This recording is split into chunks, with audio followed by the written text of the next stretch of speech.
Okay, we are live. Welcome to How to Build Your Own Home every Thursday from 5 to 6 p.m. Mountain Standard Time. We have a realtor here. Uh, that's weird. I'm pacing at this, but she's on my left-hand screen, but she's on my right-hand person. There she is. She's on my right. And general contractor with a lot of crazy experience in the trades. So if you have any questions regarding what our experiences are apt to help you with, please give us some questions. We are here for you. I want to start things off by giving an owner builder, a lot of owner builders, kind of a kickstart, if I can. A lot of people worry about when is the best time to build. Am I ready now, or I'm not sure about the world and the markets and all that kind of stuff. And my wife and I, we've been through several ups and downs with the economy. We experienced what it was like in the 2000 .com bust, even as far back as in '93. And there were a couple of years there in the mid '90s that were not that great. 2008 was the worst. 2008 was the worst. With that was really bad. I mean, we both had to just pack things up and move to another state to hopefully find some work. And then, of course, that carried over into 2010, 11. It was 2-3 years of just not really being able to move and get things going. And now we're looking at the uncertainty and that bubble, that problem in 2008 was basically washed over with a bunch of free money that was given during the COVID era. And that money just flooded the market. And we saw what happened there. Inflation just spiked. Lumber went through the roof. People were building. They were stuck at home, so they did a lot of projects at home. And the problem is that debt issue, that bubble has never really popped. We are now looking at $40 trillion in government debt. That's not counting the 200 trillion plus that we have in false derivatives. If you don't know what derivatives are, just watch the movie. What's that movie? That documentary movie, The Big Short. Yeah. Watch The Big Short, and that will really help you understand what was really happening during various times in the bubble. Anyway, a lot of that debt hasn't really popped. A lot of that has not been washed over. So what does that mean for owner builders? Well, it means that right now there's a concerted effort on the government side to bring manufacturing back to the United States. But in order to do that, guess what they have to do? They have to actually crash the dollar, meaning the dollar has to lose purchasing power. And by doing so, you now attract more industry and whatnot to the United States. Like, for example, you know that we make, they make processors and chips for all of our technology in Korea, or not Korea, but Taiwan. And so that got to be a scary thing. And so now the government is helping to get chips manufactured here in Arizona, of all places, to offset that dependency on Taiwan, which is kind of this is geopolitical stuff. But again, in order to bring that manufacturing and so much other manufacturing back, we have to actually drop our standard of living, and our dollar has to crash, which means inflation is going to spike. And I'm not a financial advisor, because I'm not telling you what to do with your money. I'm prognosticating based upon a lot of factors that I've been through as a builder. For example, it used to be very easy for builders 15, 20 years ago that all you had to do was look at the price of oil. What is the price of oil per barrel? That would tell what's the future price of oil. And that would tell you what a lot of other costs, lumber, distribution, manufacturing, a lot of other things would go into play on that. Now you really have to look at a lot of other factors. You have to look at, where does the dollar stand? And we used to sell our dollars around the world in the form of US securities. Now that's not the quote unquote best option to put and to park dollars. We still have a stronger currency than other nations, but those other nations are more frequently not buying the dollar. They're actually buying gold, they're buying silver, and they're actually bringing their own currency back home. Japan's doing that in a big way. I don't want to get into it too much. I just want to help you understand that if the dollar loses purchasing power, you will see it in the form of inflation. So that means that if you were thinking about building, let's say, for example, lumber goes up 28% or 31% from where it is now. That's what it was during the COVID high. That's where lumber was. And people don't remember that. What if it got worse? What if it doubled that to 50 or 54% gain increase from where it is now? That's perfectly feasible. So, what I'm trying to get you to think about is if you are on the path to build and you've always wanted to build and you've made steps to that path, you might even have some land. And I know a lot of owner builders that have already made that step and they're trying to pay off some land.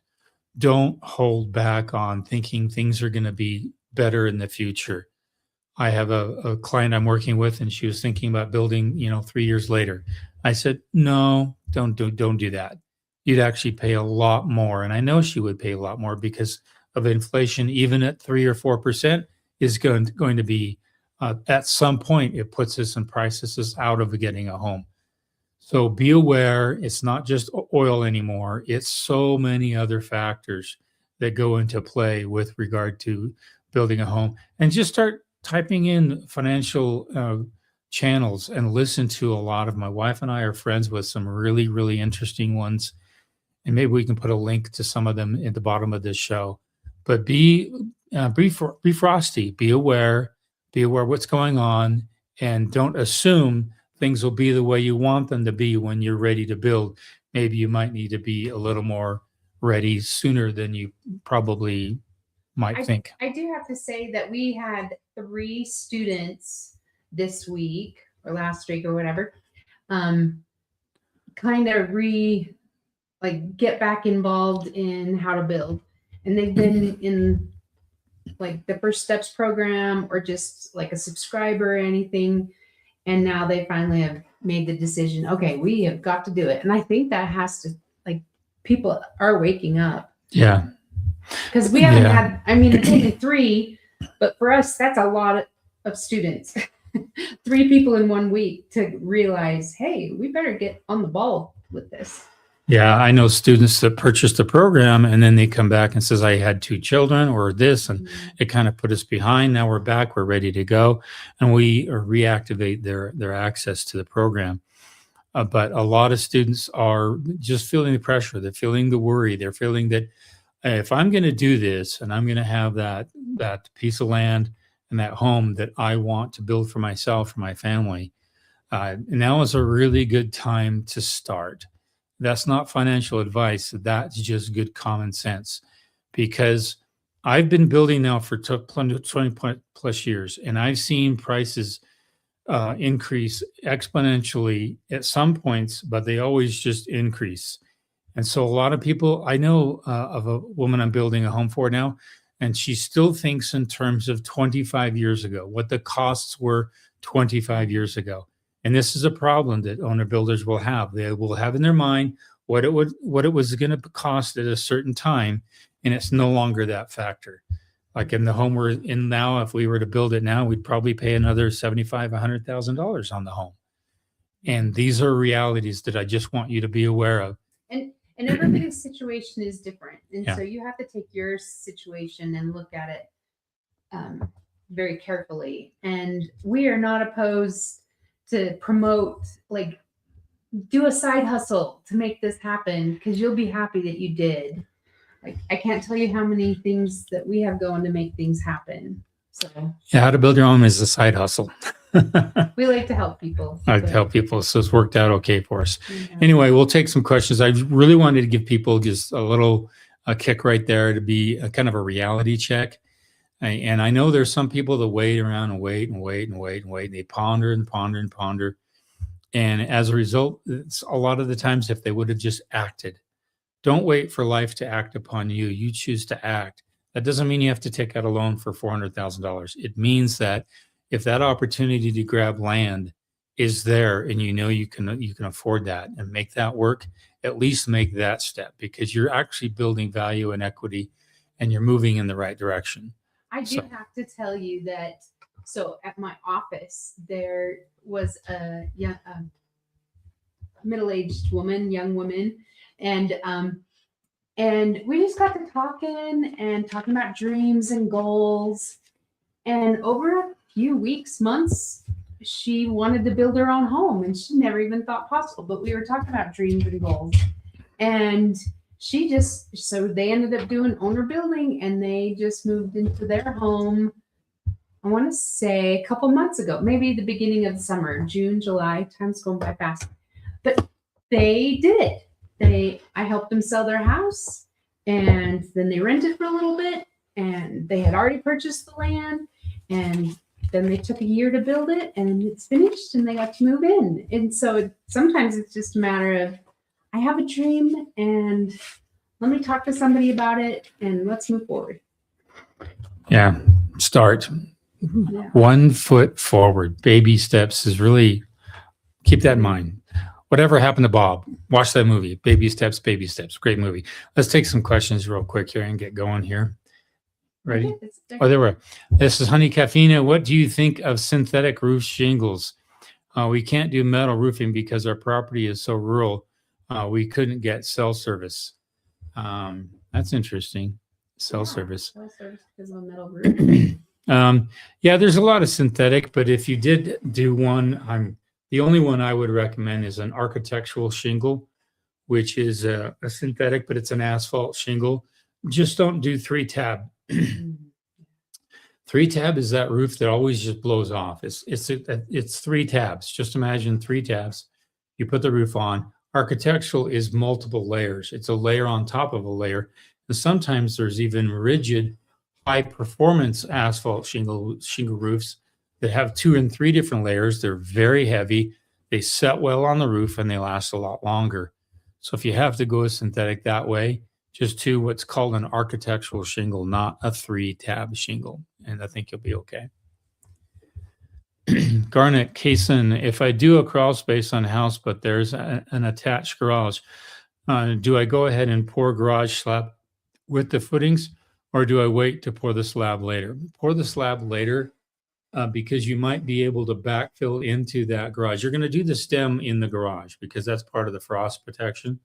You'll do the stem, and then stem will include the garage.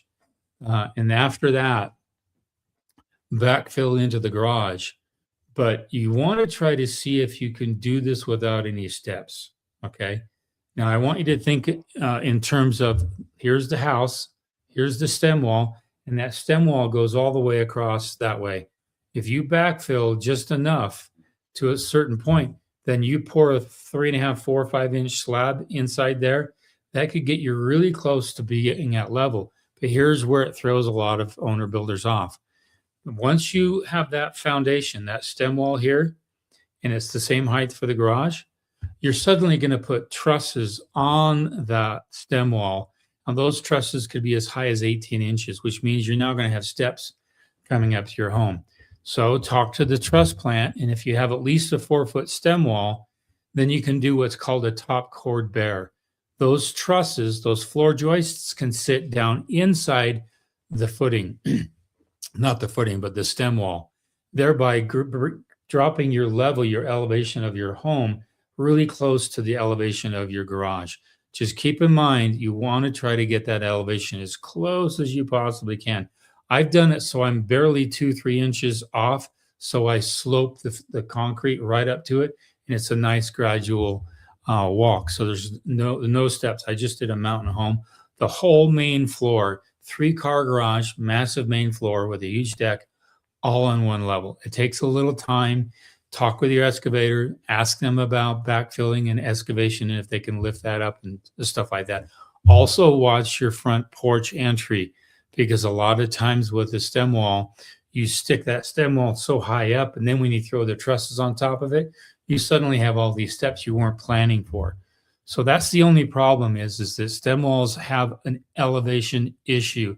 If you don't watch it and see where your things are going to land, you can be really off. That's why slab on grade is really kind of nice if your frost protection allows it, because once you set that grade and you pour that slab, boom, you're at elevation. And the neat thing is the garage is very easy to hit that elevation perfectly so you have no steps. I'm a 0 threshold guy, so I build as best I can without any thresholds, showers included. Great question. Analog digital 53. I have some light drywall compound stuck to the window and door casings. What do you recommend for removing it without damaging the casing? Water. It will dissolve in water. Don't try to scratch it or scrape it off, because you could actually hit the vinyl or metal or whatever it is on the window. It should come off with water, and it takes a sponge a couple of times and you'll be able to get it off really easy. If it's a big chunky piece, you can get a little screwdriver and just tap it and it will bust off in pieces and come off. And then you rub off the residue with a damp cloth. But if it depends on how big it is. If it's big, you can carefully chip it off and not damage anything, or just wipe it off with a wet sponge. Good question. Just a shout out. Glad you can make it. Yeah. Glad you're working on your build. There we go. Finally have some downtime. Okay, let's go. Okay, Michael Libinitsky. For a crawl space foundation, is a drain pipe around foundation always required, or only when drainage is a concern? Really good question. If I could see your elevations and your soils and look at how the foundation was going to set, I could make a really good call on that. But you're not going to be wrong by putting in drain pipes anyway. If you have them put in fact, you don't even need to put them in right now. You just can build the home, grade everything appropriately. When you have the outside done, then you can have the rain gutter guy come, put the rain gutters on, and then put your drainage up to the rain gutter and capture that and redirect it wherever you want. Like this home has 8 downspouts, 8, actually more when you conclude the upstairs and all that, but 8 downspouts. And all of those downspouts are going to the creek to the west of us. And with all the roof we have, it drains right into there. So I don't have any settling. I don't have any water issues. We had a water issue on a home in St. George this morning. It's all because of, again, the downspouts were draining right there where the foundation is. And as a result, it can get into your foundation. So stem walls are not as prone to a problem as a basement. If you're in a basement, yes, you want to get that water away from the home as best as you possibly can. And if you're in expandable soils, for sure, get that water away from the foundation of the home. And if you can, put a skirt around the home, a concrete skirt. You can do 2 feet, 24 inches, or 36 inches, 3.5 feet, whatever you want. If you can skirt that home and tie that skirt into the foundation with rebar, that's really going to protect your foundation. It's really nice. Just make sure that if you have downspouts come down, you put in a drain before they pour the concrete. So I have a concrete skirt on the backside of a home. Maybe I should do a video on this. And I had that poured after I put the downspouts. So I have water, literally tons of water, exiting the roof, down the downspouts, leaving the property, and going into a gully. And I have a client that says, "Can I capture that water?" I go, let's build the house first, and we'll talk about how you can capture all that rainwater. Sometimes it's legal, sometimes it's not legal in your state. But he has enough water coming in that downspout. Any light rain, it's coming right off the roof, and it's easily captured. So that's how powerful keeping water away from the home is. Now you have an opportunity to store it. And it's much easier with a metal roof, by the way. If you try to store it with an asphalt shingle roof, you're going to get all that grit coming down into the downspout and down into your cistern system. So that's why I'm not a fan of asphalt shingle roofs. That's one of the reasons. There we go. Okay, David Parker. Would an omni-block wall inside the house, such as for a bathroom, a shower, sauna, require footers to set upon? Or is that only needed for what carries the house load above it? Yeah, I would put footers in. You only need a shovel footing because that wall's pretty heavy. And you're going to probably put some concrete in the cells to help reinforce that wall for shear strength. So a shovel footing is only like a square shovel, and it's about 9 inches down, maybe 6 inches, not that much. And a lot of times they'll put shovel footings underneath stairs. because the stairs they have a lot of weight to stairs, or they'll put a shovel footing on a wall that's somewhat structural, but not entirely a lot. But yeah, don't do that without some sort of simple shovel footing. And that's, imagine your pad is ready to be poured. You've got your rebar in there, and then there's this little section where there's a shovel footing, and it's all poured at the same time. You can put some rebar in that shovel footing, and that's going to help out quite a bit as well. Just 2 sticks of number 3 rebar should be fine. Okay, so we have 2 honey capping that has kind of 2 commodities. Okay, remind me on these here I printed up that we'll get to later on. Okay. Honey, we are seeing the increased prices during our build. We are having an ADU behind the garage, then move into that, sell our current home, and use the cash to build a house. Yeah. Okay. And then Now, I am concerned that the sale of current house will not be able to cover the cost of the new house. it's always good to get a loan because we are seeing prices of homes go down a bit. Yeah. Selling a home is if you sell it for the price you want now, that's pretty good. Mhm. Um, But if there's a way just to have a loan to be safe, you might not have to tap into it. What do you think? or just slow down.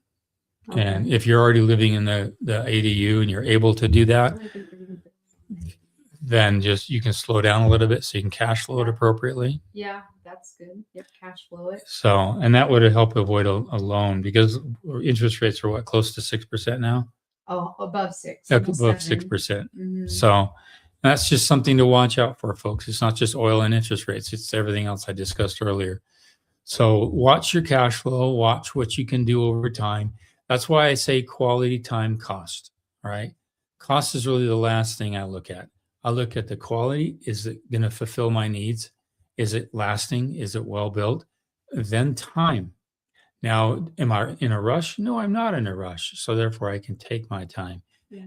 And by that concept of time is the pendulum between cost and quality.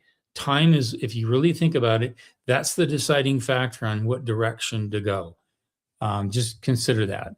For example, if you've got a home and they just sold it at top dollar, and you're like 4 weeks out from finishing your home, you now start saying, "Okay, let's get it done. I'll spend that. That's fine. Get it done." Because now time is the deciding factor. But if you don't have that issue and your home is listed, and but you're living in a trailer, then time is not as pressing as it now. Hey, they want to move in it next month. So when you start thinking about the value of time appropriately, and owner builders this is the thing they just don't see at all. Production builders, it's all about time. They want that home built in 3-4 months. They want it on the market. No questions asked. Time is of the essence because they're in a market situation. And it's no different from an owner builder because I've seen owner builders take 2-3 years to build a home, and they did a lot of it themselves. And yet when you really look at the cost benefit analysis, you say to yourself, oh my goodness, I could have made more doing my regular job. And I can see that they enjoy it. This is their creation. I can understand that drive. But at the same time, they're not weighing the real value of time. So there you go. Being a builder, owner builder, and managing it, that's the best use of your time. But trying to install insulation, that's the worst use of your time. So don't be a DIY biscuit head. But Okay. that's great. You have that type of a plan that you can build the casita and live in that. I mean, and then sell the house. Yeah. And just to let you know, the markets, at least in our area, this summer, it was the weirdest market ever. It was a weird market. So hopefully this fall, things will pick up and be better for sellers. Buyers right now, they can get a good deal. Okay, I'm not sure what he means by this. Michael says BOJAC series soil, well draining. So he do you know, he was up here. Yeah. Crawl Space Foundation. I'm trying to find where I got lost here. That's not it. Yeah, that was it. Right there. There we are. Yeah. Yeah. Hello. There we are. BOJA series soil, well draining. You still don't want that water puddling up against the foundation. So, so if you can drain away from that, all the better. Even if it's expandable or collapsible soil, just regular clay soil, just try to keep the water away from the foundation. Concrete is porous, folks. Okay. So I just had some friends build a swimming pool, and they had high water table, which means that they dug 3 feet down and they found puddling of water. So they had to get a sump pump and pump out the water to allow them to dry it off so that they could put in the swimming pool. As soon as they got the swimming pool in, they turned the pump off, the sump pump, and all that water came back up to the pool. And is that good? No, because there's concrete underneath, but 2 to 3 inches in is rebar. So that concrete's going to get wet. The rebar is going to get wet. It's going to rust. That pool is not going to last very long at all. And so, again, keeping water away from the foundation is imperative because you have rebar in there. And if you have that moisture constantly against that concrete, it's going to do a number. Go by the bridges, especially in your cold climates where you get some snow and bridges that are very old. Be aware of that and look at where the concrete spills or peels away from the structure, and you can see the rebar exposed. Invariably, that rebar started to rust before the concrete split away. That's because there's constant moisture in that area, water draining off, hitting that piece of concrete over and over again, freezing temperatures, thaw, freeze, thaw, freeze, thaw. That does a number on concrete. So keeping water away from concrete is probably the best maintenance thing you can do to make that home lasting. Okay. Garnet, did I say that right? Garnet, Kason? I live in Columbia, South Carolina, climate zone 3A, warm, humid. If I have a crawl space, can I run HVAC under the house for good efficiency instead of mechanical room condition space? You can even hang it if it's a high. I should do a video on this. I have a HVAC we just installed. We hung it from the floor joists, and we have like a 4.5, almost a 5-foot crawl space. So, but keep in mind, because of the humidity, keeping that crawl space dry is going to be kind of imperative. If you try to seal that off, you're going to run into a problem. You might want to talk with your local building official and ask them how they recommend ventilating that crawl space, because you're in warm, humid, and that humid is the deciding factor. Making sure things dry off, and that means air movement, folks. Okay. If you have moisture in a wall and and it's piling up, cold condensing surface, then you got a problem. So you keeping it out of the walls and making sure the house is drying off is going to be key. Boy, I could talk forever about water. David Parker, how much does it cost to add color to a cement load, such as to give cement's gray color a green tint to come out as an olive hue? Can those be evaluated in small volumes? You can.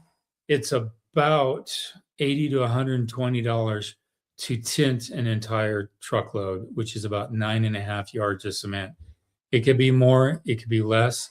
Sometimes it's per yard. And what they do is they have a little batch of tint paint, and that batch of paint will take care of maybe a yard or so. I can't remember the ratio, but you'll want to find out how much, and you can talk to the batch plant about this, and you can find out how much would it take to tint a whole, because most trucks can carry between 9 and 10.5 yards of cement.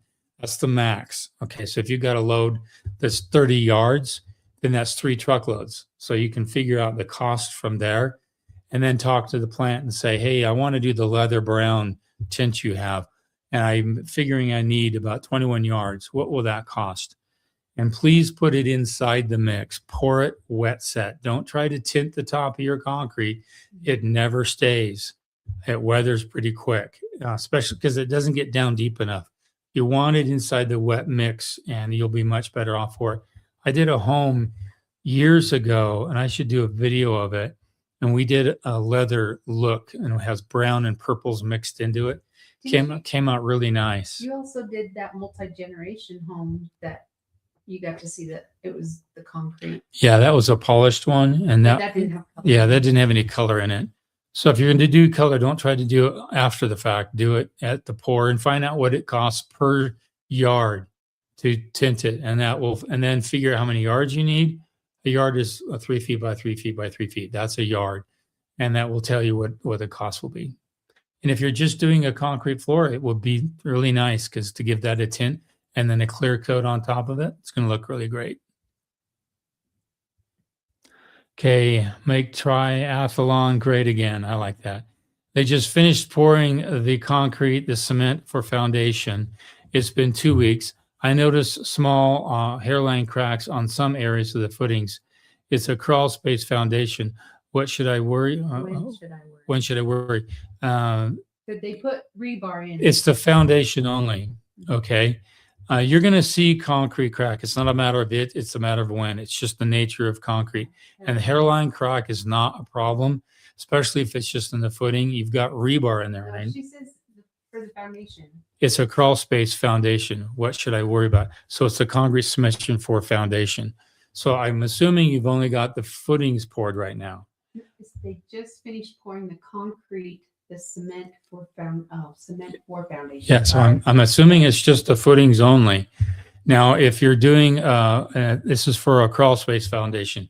Now that footing is going to be between 10 and 12 inches thick. It's going to have a spread of maybe 24 inches on the max, sometimes shallower, sometimes wider, but depending on soils report. They're going to put a stem wall on top of that, and then they're going to put rebar in that. Okay. I very rarely see that crack. The reason why you see a lot of old foundations crack is because they really were skimpy on the rebar, and they didn't treat the soils right. Geotech engineering has come a long way. It used to be you dig a hole, you dig for footings, you pour your concrete, and you didn't compact anything. Nowadays, with a lot of jurisdictions, they require a geotech report and compaction tests. So before you pour your footings, did you get a compaction test for that footing? And if you passed, then you're good to go. And what I tend to do is I tend to put 6 inches of road base underneath the footing, and I compact that. That gives me real stability for that footing. But even so, I will still see some hairline cracks. So don't let that worry you. If you saw a separation like this, and it's like a 1/2 inch crack, that would be a worrisome thing. If you saw a separation like that, but nothing was higher or lower on the other side, I would kind of worry a little bit about that. But the hairline cracks, I wouldn't. That's just the way concrete is. And for those interested, if you really want to slow that down and control some of that, you can mix fiberglass into the batch that comes to be ready to be poured. That fiberglass works in the concrete. That's a little bit of a help to control some and create a little bit more strength in the whole foundation. So good question. Leanne. I'm having issues with HVAC. I have limited space for ducting. I was considering a mini split system, but I have to figure out how to do the fresh air venting. Do you have any suggestions? Why do you need fresh air venting? That's why I'm asking. I don't know what kind of climate zone you're building in. So that would be my first question. If you're looking at venting for your stove and venting for your bathrooms, I can understand that. But mini splits are a great solution. They don't have any moisture buildup like you would see with a swamp cooler or something like that. So that's where you might need some fresh air venting. But other than that, the mini splits are really great. Look at the ceiling cassette systems. Those are less intrusive. They're not on the wall. You go to South America and you see the mini splits all over the place on the wall. And they're not fun to clean. Let me tell you, they're a pain. They look kind of trashy over time. And so the cassette systems can be the same, but you have to really keep them clean. And there's more maintenance with mini splits. However, they fit through the frame structure really nicely, and they solve problems, and they allow you to shut off major parts of the home and not have to heat the entire home. Or you do a combination. If you're doing something like 2,500 square feet and there's 2 bedrooms upstairs, you can do those mini splits and put the rest of it in forced air. So sometimes a combination helps. So I don't know the design, the size of the home you're building, But I hope these kind of thoughts kind of help you out. Okay, Parker Nash. Parker Nash. Hello, I've been busy building, but watch the recordings. Rained out today, and meeting stone, stucco, plaster installers tomorrow. Any specific questions to ask? Installing onto something similar to OmniBlock. Yes, the stucco guys are going to need to treat that with a product, and it's a synthetic glue, and it looks very similar to Elmer's glue, but it's thinner. They're going to either put it into the gray coat, or they're going to put it directly on the product, meaning they'll put it right onto the CMU wall if that's what you're doing. I don't like to apply it directly because they're lazy and they don't get it fully coated. I like it embedded into the mix. So you got an even coat. That way, when they press it on there, it's getting a uniform coverage throughout the CMU wall. But talk with the stucco guy about that. Mason is also going to need the same thing. He's going to probably need a scratch coat. And I'm not sure, you'll have to talk with the stucco guy if he can do the scratch coat so you can put the rock right on there. But again, there's a synthetic requirement to keep that, to increase the bonding to the CMU wall. I've had to do that with OmniBlock wall. I've had to treat it with that product because you're not, for example, you don't have a wire mesh. Okay. There's no lath. A lath is the wire mesh. So a regular stud home and frame, you got your paper and then you got your wire mesh and you just squish in your gray coat or your scratch coat, and that wire mesh is helping hold that entire structure to the wall structure. When you don't have that wire mesh, you've got to have a really good bonding agent that gets right into the CMU or OmniBlock wall. It's really concrete to concrete. This concrete over here is the wall. It's already cured. It's dried out. I'm going to put some regular cement to it, but if I don't have something bonding agent, it's not going to stick as well. So. That's a good question. Okay, honey caffeine. Our property has an extreme high water table. We had 5 ponds dug, and I wish I had a pond on my property, and an 8-foot deep ditch. We can't build a basement. Our problem is where to put the water from a French drain. Septic tank, no. Do not put water into your septic system. You're going to flood it out. No, she's asking where to put the water from the French drain and where to put the septic tank. Or where to put the septic tank? Well, I'm a former English teacher. So the last question implies, do I put it in the septic tank?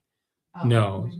So the septic tank on that property is going to be the highest location. It's going to be a shallow system. And there's going to be a lot of gravel underneath that system. So talk with your geotech. They will know exactly where best to put that. But as far as the French drain, you can. I just did this on a property where there's tons of moisture. And when we dug out the property, we found tons and tons of boulders, 2-inch, 5-inch, 2-foot boulders. And we didn't want to haul them off. So we dug a big pit in the backyard. I mean, a huge pit. It must have been 15 feet in diameter. And we took all the clean fill out of that and we dumped all the boulders in there. And now we ran 2 rain gutters right into it. And it takes a really, really, really, really heavy storm to start to see it puddle up into the grass. But you have a place for it. Our soils up where we are very porous and they drain pretty quickly. So after the rainstorm, you can see that it's gone pretty quickly. So you may not have that luxury, but you might have an opportunity like that. If you're a few feet above and you're having some drainage and you've got a pit over here somewhere, you can move all boulders and rocks to it and use that as a quote unquote makeshift French drain. All it is it's a way for you to redistribute water so it has time to percolate. You don't want it percolating against your foundation. You want it percolating back into the soil away from the foundation. Just getting away from the foundation is going to serve you the best. And let it percolate naturally that way. Yeah, it sounds like they're doing a lot. Because if they already have 5 ponds dug and an 8-foot deep ditch, wow, you've got lots of water. Yeah. Wow. They're probably back east somewhere. Okay.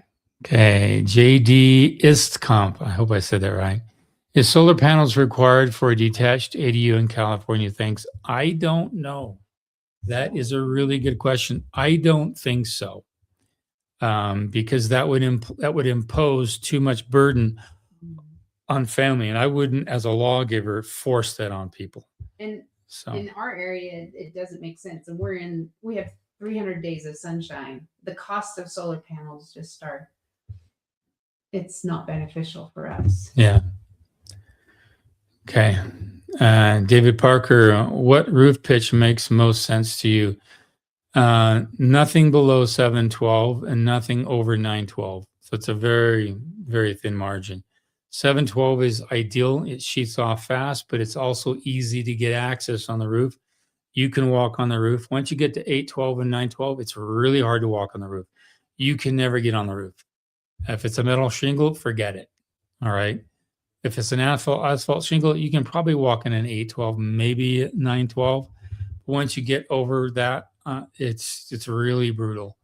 So 712 is my ideal, because I don't like a shallow pitch roof, because that increases potential of slow extraction of water, and the longer water is sitting on the roof, the more opportunity you have of it backtracking and getting into the structure of a home.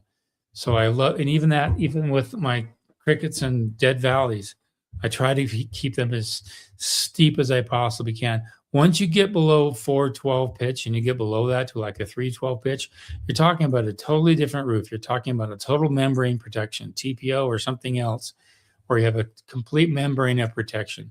No shingles that are pounded through the roof with nails where you could have a possible leak. So 712 is my ideal pitch. Cool. Okay, this is a 3-part, and I have comments to say. 3-part question.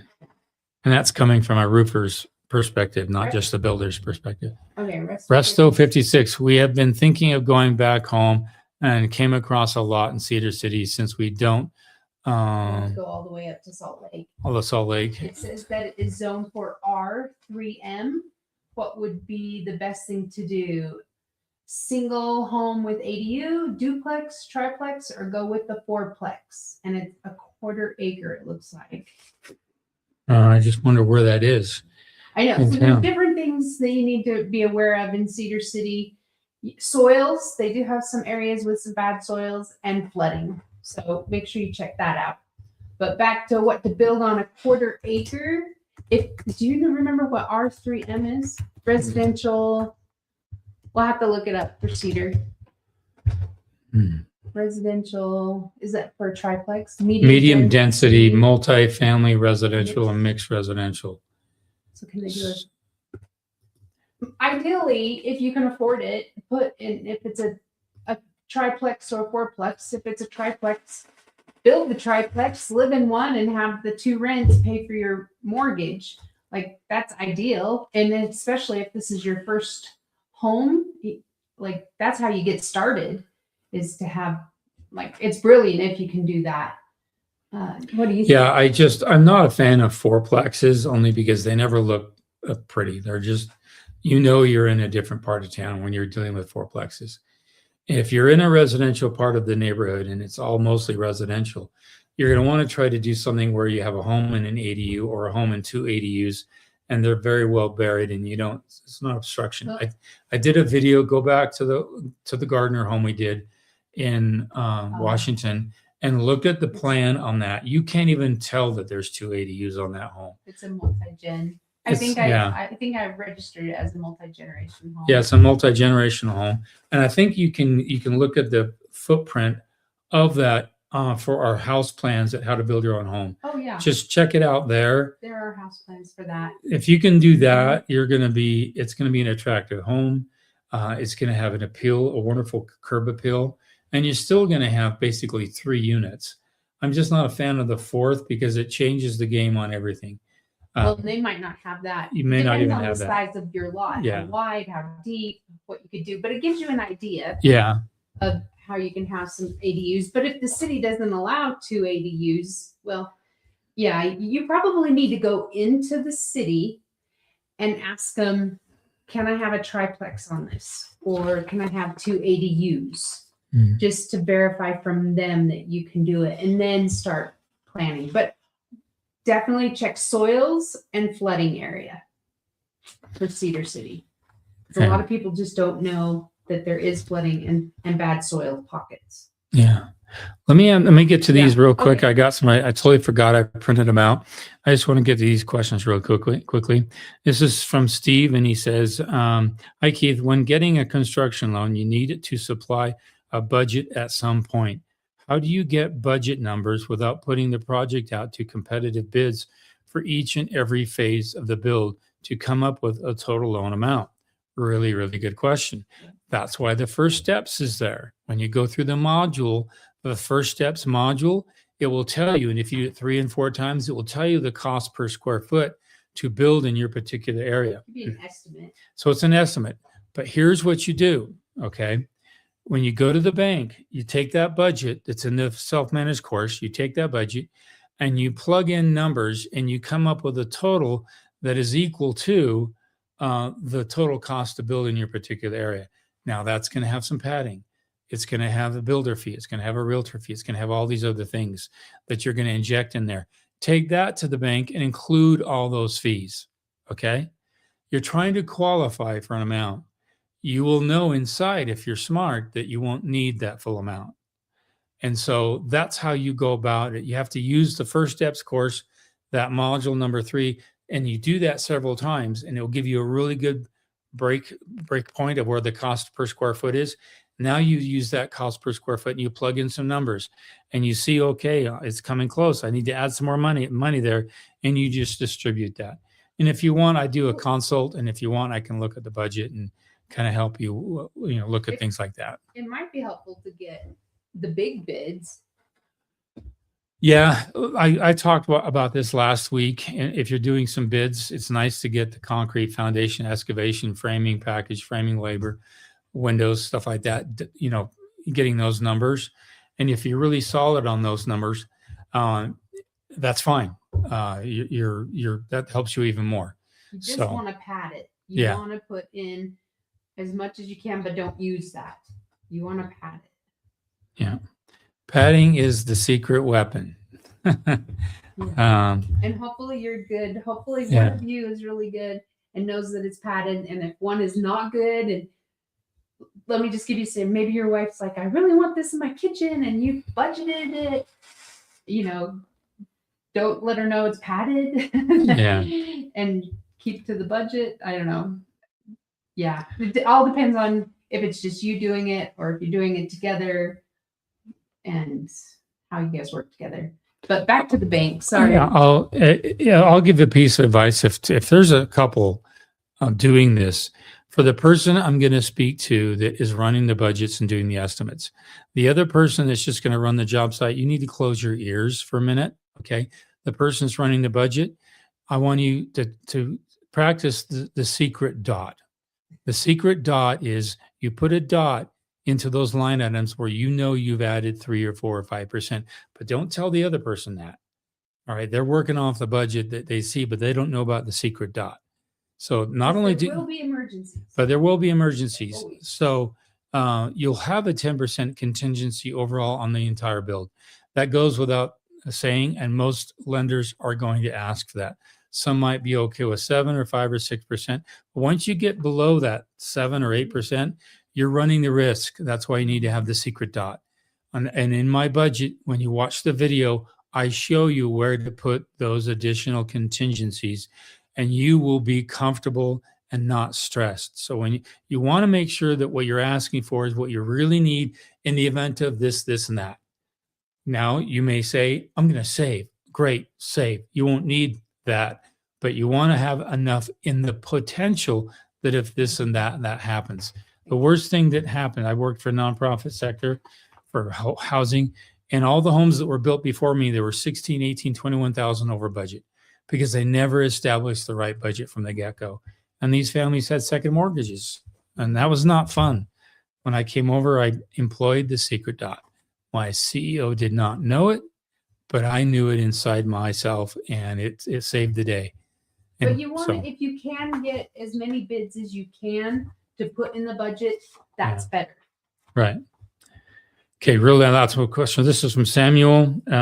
He says, I was wondering if you have a CRM you recommend for a small residential builder GC. That's a really good question. I was talking with my son about this, and he wants to move how to build to a complete app. But I was trying to build a technology years ago that would solve this very question. Maybe someday I'll still build it. We'll know, but I don't have a current CRM system. CRM, all we do is spreadsheets Yeah. right now.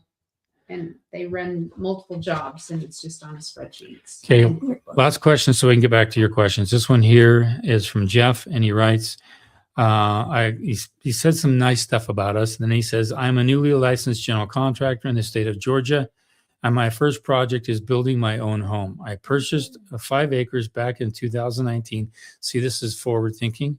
I already have house plans. I previously had all permits in place, although they have since expired, which is not a problem. You can re-up those every 6 months. And I'm currently have temporary power and water on the site. I'm also a veteran and have the option to use a VA construction to a permanent loan. My question is this: how should I approach this project so that I can properly receive credit for my first build as a GC builder on record? Okay, really good question. A lot of states require a certain number of hours or years or whatever to go forward and to qualify you as a GC. All right. You build the home under an LLC, and the LLC then pays you, and you can just pay yourself $1, but you're tracking hours. Okay. Check with your state office, ask them how many hours and how to document those hours. And so you're now going to document them with your own LLC, right? And then that LLC can draft a letter and document it. But they're going to probably want pay stubs. When I first applied, I had to show 4 years, okay, 2 of which had to be in a supervisory role, and I had to document those 2 years with pay stubs. It's not that rigid now. A lot of states have gone a little more lax because they'd rather get more people in the trades than less. So find out from your state, and ask them. You can call your state. It's called Department of Building, whatever, and ask them, and they can give you the real direction. Okay, really good question. That's a really good question, because we do have a lot of students that build their home and then become GCs. So okay, now I can take some questions again. Okay. So, Crawl Space Foundation. Michael Lebinitsky, Crawl Space Foundation question: for mid-beam span to support trusses, Mason is saying a continuous footing is preferred over 24 by 24 post footers due to settling shifting. Worth the extra cost? Well, it's going to block you out, meaning that if you put a full wall support in there, you're not going to be able to crawl underneath the whole thing. It's going to lock you out. That's the biggest problem with crawl spaces, is that they'll span that. Now, if your trusses or floor joists are sitting on top of that foundation, then you can easily put a beam structure underneath there to capture that. I wouldn't worry about settling issues, because I should show you a picture of a home I have over here where we have 24 by 24 inch spot footings, 10 inches thick, and then we have a saddle in the middle of those, and then we have a nice 8 by 8 beam going up and supporting that beam all the way across. So I wouldn't do a full, what he's asking for is a full mason wall on there. I wouldn't do that. You want to be able to get access under the whole stem wall, and just talk with your engineer about it. And if you don't have an engineer, to ask him what he'd recommend, but tell him you want full access underneath the crawl space. You don't want to seal it off. This is a good question. Garnet Kasen, what are 5 jobs you recommend owner builders do if they have the ability? Example, not doing insulation, but laying floor. Cleaning is first of all, because it's going to set the tone throughout the entire job. Nobody can get away with garbage. Can you also tell them that maybe even hauling, if you have a trailer, leaving a trailer there and taking it to the dump, see what rules, because like here, it saves you $450 a load. Yeah. I have a little dump trailer, and as a builder, it's served me well. And it has a little button, and I can press it, and it dumps it for me when I go to the landfill. Cleaning. We use that on a lot of miscellaneous jobs, but if I have a dump company come and drop off a dumpster, that's 350 to 475 a pop every time it's hauled off. If I was in Los Angeles County, that's going to be a double that, if not triple. So you have to say to yourself, the dump trailer is about $6,500 or $8,500. When I'm done, I can probably resell it, or if not, I can have my own little haul off trash business. Yeah, that's big business. So you have to ask yourself. That's why before I build something, like if I had 3 jobs lined out and they're going to all break ground, I would sit down with my daughter. Do we need any tools or what have you? For example, when I had this home lined out plus 2 others, I went ahead and bought a track hoe. All right, that track hoe has paid for itself over many other jobs, but I had it lined out so that I knew I could pay it off real quick. So you have to look at that, and you're building a home that's going to be several $100,000. Is there a way that I can acquire a tool that could help with the job, save costs, but maybe sell it at the end of it and still make money off of it? So these are small little side hustles you have to think about, and once you put those things together, you're on your way. I've seen so many owner builders create little side hustles. You're hiring 38 to 46 different subcontractors to build something for you. It's more than likely you're going to learn something about them that you might like that skill set, and you might want to continue with that skill set. Yeah, that's like Mackenzie. The first home that she helped build, she was in there with the tile guy. She'd come in and she's like, okay, teach me. I want to learn this. So she helped do tile. And then she went to another trade. Okay, I'm really curious. Help me learn this. Not only did the guys like it because she was helping, but she learned the ins and outs of it. And then she found what she liked. Right. But 5 things. So we have cleaning, flooring, anything else? Cleaning, flooring. And now if you have a skill set that's particular, like laying flooring or something like that, do it. But if you don't have that skill set, I saw an owner builder, I helped him take him to 7-way inspection on his home, but he took over the tile and he tried to install his own tile. And this is a guy with a lot of handyman experience. And he put the red guard on, and the whole shower leaked right in through the kitchen. And so now that's a huge cost with the drywall guy having to come and do all the repairs. So you don't want to do something where you could risk yourself additional costs. And that's why I like, for example, I like doing landscaping on my own homes, and I can take my time. That's true. Stuff dirt work to me, I can't screw it up. It's very hard to screw it up. But if you know how to operate heavy machinery, that's a big cost savings. And so you have to weigh what you can do and what you really can't do. Okay, we have lots of questions. I just realized with the time, honey. Yeah. Sorry, you guys. We're just having a good time with you. That's good. Alexa, I am planning 24 by 36 garage. Want to have attic storage. What is a better truss or regular lumber roof system to maximize space? Does anybody have a way to answer that question? If you know me and you've been listening to me, you should know the answer to that. The answer is attic trusses. Attic trusses. Just type in on any search engine, attic trusses, and you'll see exactly what I'm talking about. And you'll have more than 5 feet. You'll have a ton more feet, and it's going to be very affordable. Look in our YouTube channel and just type in our YouTube channel, attic trusses with how to build your own home. And there's several posts there, and you will see what they are all about. Okay. Good question.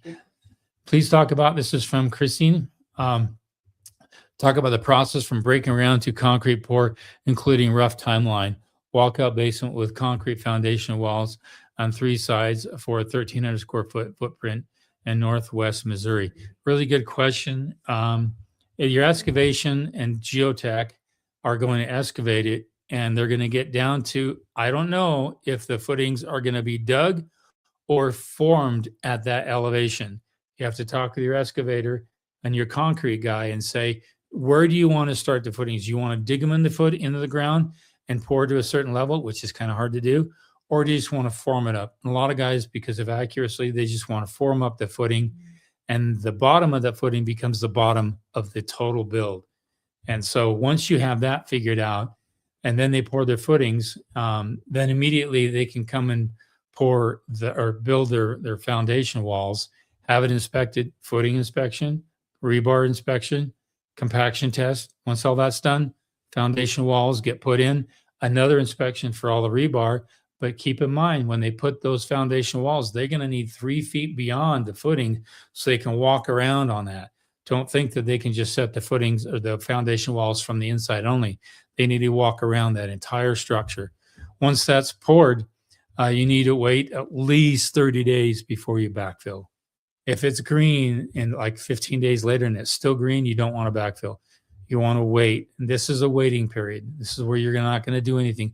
You can probably start the framing structure on top. I've always allowed guys, but it's unsafe because there's that open trench between the walkout basement concrete and the dirt over here. There's like a 3 foot, and they put lumber and they walk across it like a big, huge bridge or something. But you're going to have a period of time where you can't backfill against that. And that's a good time to put drainage in there and all that, and get your cement coating on there, your black tar, and get that all cured. But again, some guys don't want to do that until it's not green anymore because it's not going to bond right.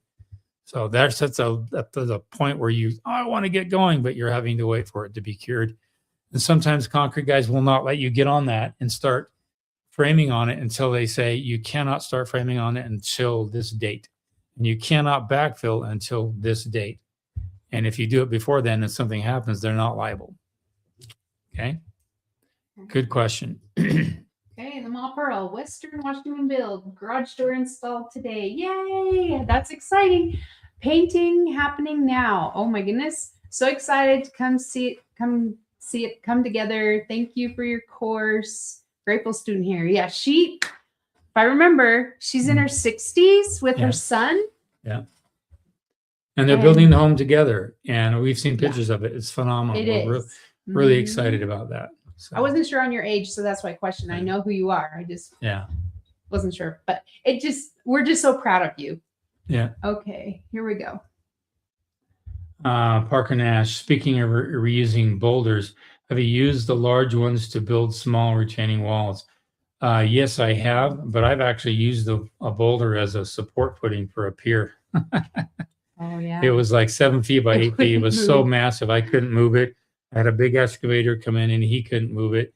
And I said, that's a nice boulder. It's staying right there. And you had the engineer too. My engineer stamped it. He says, okay, I want 6 pieces of rebar going in a foot, and I want it epoxy, and I want a special inspection. So the third party had to come up and inspect it as we installed the rebar with epoxy. Once that was all done, that part of the house that is not going anywhere. Not moving anywhere. Not going anywhere.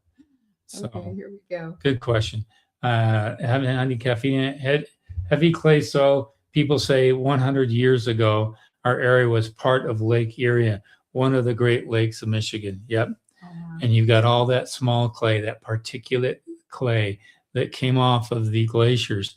And it's like pure mineral. All right. You might have some boulders once in a while, but not really. It's mostly just clay. If it's the right clay, it will compact harder than you can shake a stick at. Okay. Sorry, man. I guess it's more conversation. Let's see here. This is more honey. Yes, it's not a floodplain. It's just southeastern Michigan. All of our homes have been in high water table, but the current build is making us think more. Yeah. And just as a piece of advice, if your home is at least a foot above the crest of the local street where you're driving into your home, that's the minimum. Some places I push for a maximum of 2 to 3 feet, like in Florida and Louisiana, Biloxi, Mississippi, some places on the coast. If you're too shallow, just go to the graves in Louisiana. Nothing is buried in the ground. They're all above ground. Okay. So it tells you something. So know where you live, know the environment and the weather. Okay. Anything else? We're out of time. Yeah. It looks like there's just conversations going on about blow door tests and airtight. But I didn't see a question in there. So okay, looks like everyone's talking. Brady. Brady's in Thanks, there. Brady. Brady's wonderful. He's been making comments. He's phenomenal. Yeah, he's in the Patreon group. The Discord. Discord group. Sorry, Discord. If you're in the self-managed program, we have a Discord group. So Yeah. sometimes my emails, they're from my personal email for my work. Sometimes they go into spam. So check your spam, or if you didn't get it, just email me or go to the instructor.